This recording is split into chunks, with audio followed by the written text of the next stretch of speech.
Hey guys, today we're going to take a look at The Elder Scrolls 4 Oblivion, and this is the Collector's Edition. It's not in perfect, perfect quality, but as you can see from little tears up there, the box I found to be rather frail, but I'm the second owner of this. Shortly after the game's release, I missed the Collector's Edition, and I decided that I want to get it because I really liked the way the game was looking. And I went on eBay, bought this, got it I think fairly cheap compared to what other people were paying. But yeah, the trade-off was that it wasn't perfect condition, and it's only deteriorated a little bit as I've owned it. But anyway, so on the side we get this great logo again.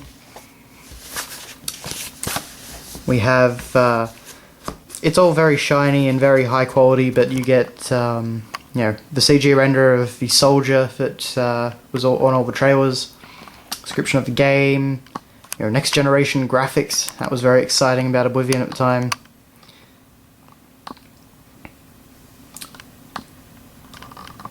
So, and of course you get a rundown of what the Collector's Edition includes. So you get a 112-page pocket guide to the Empire, and that's great fun to read. You get documentary disc, and you get the Imperial Septum Coin. So it's a proper actual coin. So we'll get to that in a moment, but anyway, so it just slides out of here. First off, we get this awesome artwork of the hero, looking onto the Oblivion Gate. So it's very cool. On the other side, we just have the Daedric symbol for Oblivion. At least I think that's what it is. I know it's a Daedric symbol. When we open it up, we get the two sides, the hero and the Daedra. So again, very nice artwork, very nicely presented. You can see around the edges, you've got all these little details to try and make it look like it's a bit of like from an old book or something like that. So a lot of work went into this. Opening it up, we have the game disc, which is nothing too exciting. It's just a standard one. You have a map of Cyrodiil in the background, of course. We get our game manual. So it's in full color. I think it's just the standard one that came with every edition of the game, but as I say, it's full color. It's about 50 pages. Has screenshots from the game, explains everything in detail.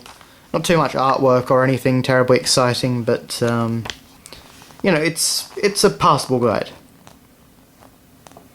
Get some artwork of different races. Yeah, so it's okay. And of course you get ads at the end for Oblivion merchandise.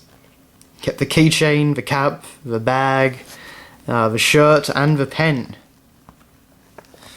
And take Oblivion wherever you go. You can get Oblivion for mobile phones. I've never played that, but yes, I don't think it's quite as good as the actual game. And on the back of the manual, in a very smart move, you just get all the different controls. So that's a good little reference guide. So that's the manual. And behind that, we get, of course, the pocket guide. Now, as you can see, if I angle it right, there is the Imperial symbol on the front, just engraved. It's kind of hard to show up on the camera, but it looks very, very nice. So it's just, aside from that, it's just a nice little booklet. And it's done in this sort of white and brown style. Makes it feel very much like an old little thing. But there's so much nice artwork, and the pages are just filled with lore. You get maps of the world, all the constellations, artwork telling the history of the world.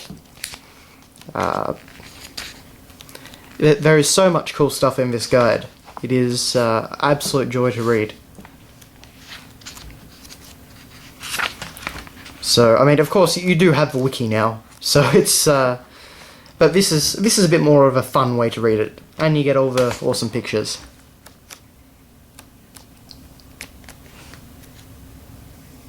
but in my opinion this is probably the best reason to hunt down the Oblivion Special Edition.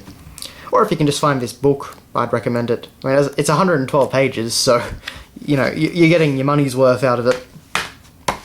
Anyway, so there's that. One thing I should point out, of course, is, you know, all the box is actually engraved with a map of Cyrodiil.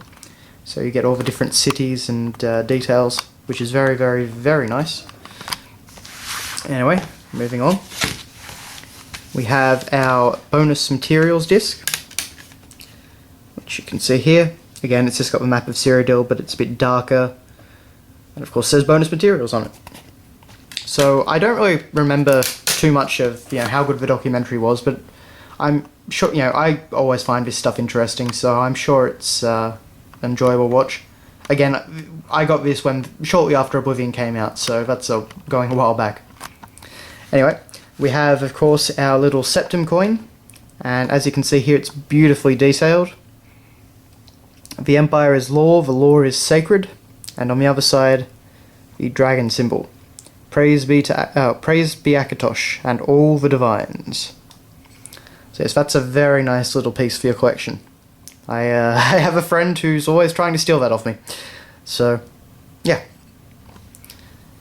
And the final thing we get is a map of Cyrodiil. And it's just printed on, you know, paper, but it's still pretty nice. The back is just all this one texture, but the front, you get the full look. So, Province of Cyrodiil, 3rd era, 433. And you get the name of the cartographer. Anyway, so, oh, my mistake, sorry, it's not just Cyrodiil, it's actually the whole of Tamriel. So, that's pretty neat.